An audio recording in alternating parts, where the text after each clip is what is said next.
Hey guys, Walter's World here. Little travel advice for you. One of the things I want to talk about, guys, is keeping up.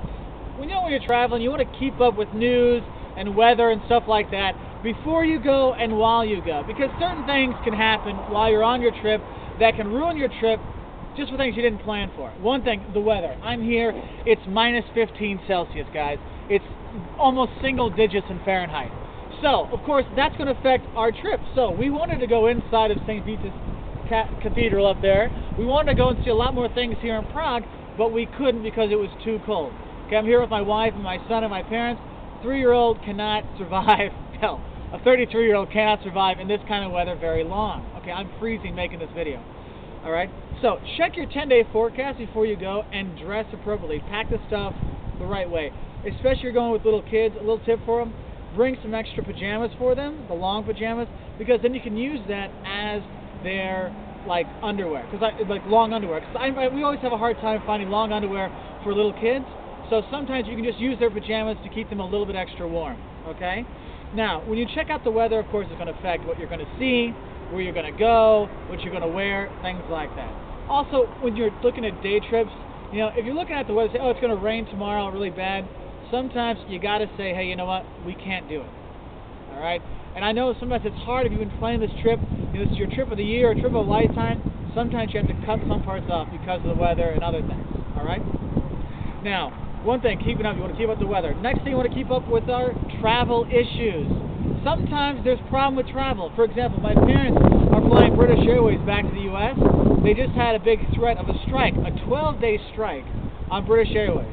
Now, we followed it until they resolved it, but think about it. Imagine you show up at the airport, they're like, oh no, we went on strike. You were supposed to check in, it was on all the newspapers, you were supposed to check in the day before and get a new flight.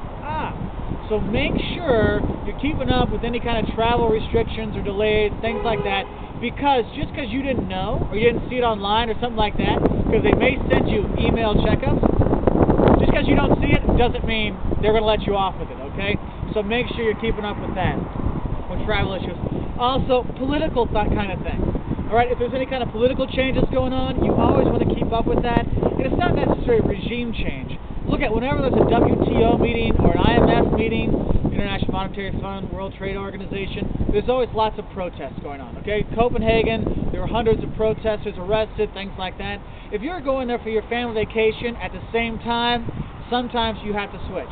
Okay, a few years ago, I was taking my family here to Prague. I wanted to take my lovely aunt here and my uncle who always wanted to come. There was a WTO meeting here that weekend. Okay, this is about 2000, so there wasn't a lot of the protests at the time. I turned on the news to check out if it was okay. There was riots, there was police arresting, all kinds of stuff, and I said, hey, we got to change our trip. And that's what you might have to do, is make those last-minute things. Keep your schedule flexible so you can move around. And your hotel, if they know there's protests and stuff, they have to give you a break on that, so don't worry about it. All right? Also, other things, I know when I was going to Serbia, they started protesting because there was a breakaway republic. So, you know, they were burning the U.S. Embassy, and I thought, maybe it's best not to go to Serbia this time. I think I'll just stay and see more of Italy. That's what you got to do. All right? So when you're traveling, make sure you keep up with the issues. Check the news, check your email, all these kind of things. It's going to help you stay in contact and stay in touch so you won't have any problems. Okay? So I'm here in Prague, freezing my butt off, so you know, check the weather as well, because when it's minus 20 or something like that, it's not fun traveling. Walter's World from Prague.